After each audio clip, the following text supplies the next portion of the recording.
Hari itu sudah diramalkan dengan ramalan suci Rasulullah Shallallahu Alaihi Wasallam bahwa kiamat belum akan diselenggarakan sebagai penutup kehidupan di dunia ini, sehingga akan datang suatu masa di mana seseorang sudah tidak tahu apa motivasi dalam kehidupannya, apa penggeraknya, apa penyebabnya. Dia hanya ikut dan terpengaruh dengan situasi dan kondisi. Sehingga disebutkan la yadril qatil fima qatal. Seorang membunuh tapi dia tidak tahu apa motivasi dia membunuh. Walal maktul fima qutil. Yang terbunuh pun tidak tahu apa penyebabnya dia sampai dibunuh menjadi korban. Sehingga sahabat bertanya, kenapa kejadian itu bisa terjadi ya Rasulullah? Apa penyebabnya? Rasulullah menjawab, al-haraj, suatu ketidakpastian, suatu ittirab, zaman yang gonjang-ganjing, zaman menipisnya perbedaan antara hak dan batil, sehingga terjadi pergolakan yang dia tidak tahu motivasinya. Hanya yang ada masing-masing mengatakan, saling menyatakan kebenaran. Seorang pembunuh tidak tahu apa motivasi membunuhnya. Yang terbunuh pun kebingungan, kenapa saya menjadi korban? Lalu dilanjut hadis ini Rasul menyatakan al-qatil wal maqtul finnar. Kedua-duanya masuk neraka. Kenapa sampai demikian? Karena saat itu tidak ada upaya untuk mencari kebenaran yang hakiki, untuk mencari sebuah penjelasan, karena yang menjelaskan sudah hampir punah, hampir tidak ada.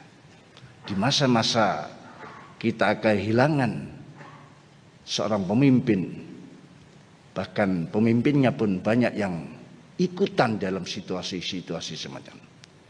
Berita-berita hoak atau hoax sudah menjadi acuan mereka. Bahkan sahabat Abdullah bin Abbas menyatakan, kaifa antum idza labisatkum fitnah? Bagaimana keadaan manakala fitnah ini sudah seperti pakaian yang engkau kenakan, melekat di mana-mana. Seorang tua hidup sampai mencapai ketuaannya dalam fitnah itu. Anak kecil tumbuh dalam fitnah. Sehingga fitnah dianggap sunnah. Manakala ada seseorang alim yang mengupayakan untuk memberikan sebuah pencerahan tentang fitnah, tinggalkan fitnah itu, malah dituduh dia telah melakukan sebuah bid'ah. Saat-saat ini tanda-tanda semacam ini sudah ada di tengah. Betapa beratnya tugas para alim ulama yang disebutkan al-ulama warasatul anbiya.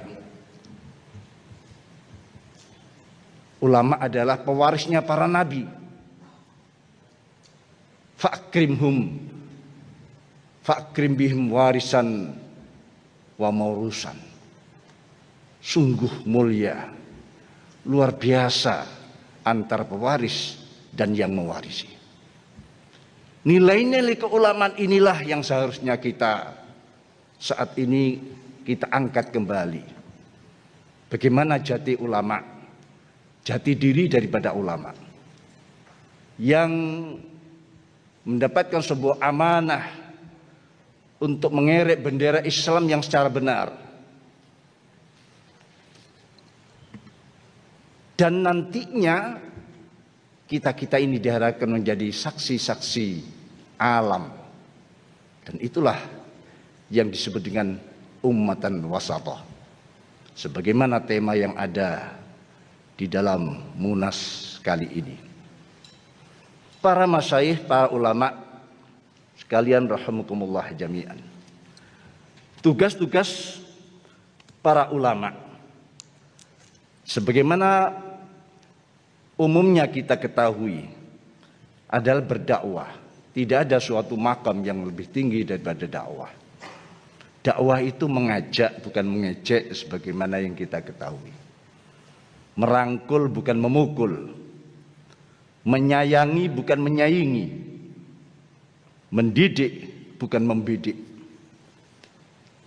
Membina bukan menghina. Mencari solusi bukan mencari simpati. Membela bukan mencela.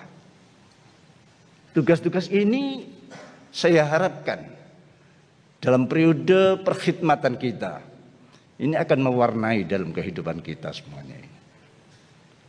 Umat sedang menunggu apa langkah kita.